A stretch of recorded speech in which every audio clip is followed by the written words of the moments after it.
Thank you, Mr. President.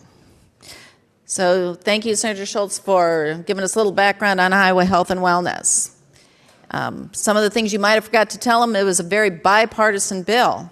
It's when we were divided, and we worked with Speaker Uppmeyer to come to this piece of legislation that actually was really focused on healthy behaviors, getting people healthy so we'd have that healthy workforce, and making sure that we gave them a hand up so they could become part of whatever they wanted to be. And we're talking $138,000 or less a year. I mean, the poverty rate Joe talked about, Senator Bolcom, I'm sorry.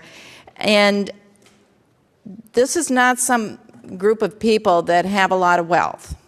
You know, I run a soup kitchen, so I see a lot of these personally, and I can give you examples of people who went through Iowa Health and Wellness and now are buying their own health care. It did make a difference. It actually changed people's lives. I mean, that's what we should be about as legislation, not about getting somebody from point A to point B, but about changing people's lives. And this legislation actually did.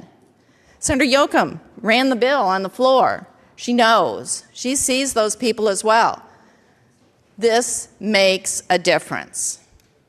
Now, if you say, you know, you've got to report and all of those things, because this is really about reporting.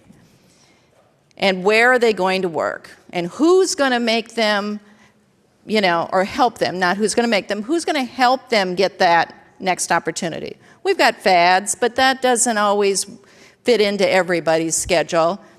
You've got transportation issue. I don't see any funding for transportation. Oh, and we've got child care issues that we should be talking about daily because that is such a problem, and it does impact the workforce as well. But I don't see any help for child care here. Those are issues that you need to address to help get people from point A to point B, and yes, then you change people's lives. Because that's what we're really talking about. We want people to be successes, right, Senator Schultz, Senator Edler? We do not want to push them down. But let's say you have a health issue and you no longer have Medicaid. How do you think that's going to get paid? Well, you know what? The hospitals are going to end up paying for it, or your providers are going to pay for it, which will come all back to us because they can't just do uncompensated care forever and ever and ever. I think it's something like $142 million from 2013 to 2015 that uncompensated care went down. You should be proud of that because people are getting health care and they're not just getting it at the emergency room, and they have to have a health assessment in that year. You know, we had talked earlier about this privately, about this might be a Cadillac. Well, getting a health care assessment isn't a Cadillac to me. It's about keeping people healthy. Because when you do that, you build a workforce, you keep people in the system to make sure that they can help in jobs, because that's what we need. We need workers.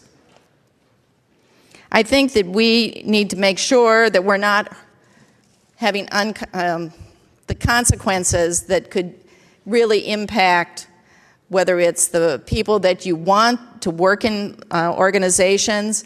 I don't know if you've got somewhere in here that you're doing background checks, that you're paying for those people that are volunteering, if that's a part of it, if you're taking care of things like getting people the transportation to where they need to be. I don't see that in here, but those are things that in especially rural Iowa, that could be a problem because not everything is as accessible. I think this bill needs more in-depth study. I don't think it's ready for prime time. I believe that we should be helping people and not pushing them down. And I urge a no vote. The chair recognizes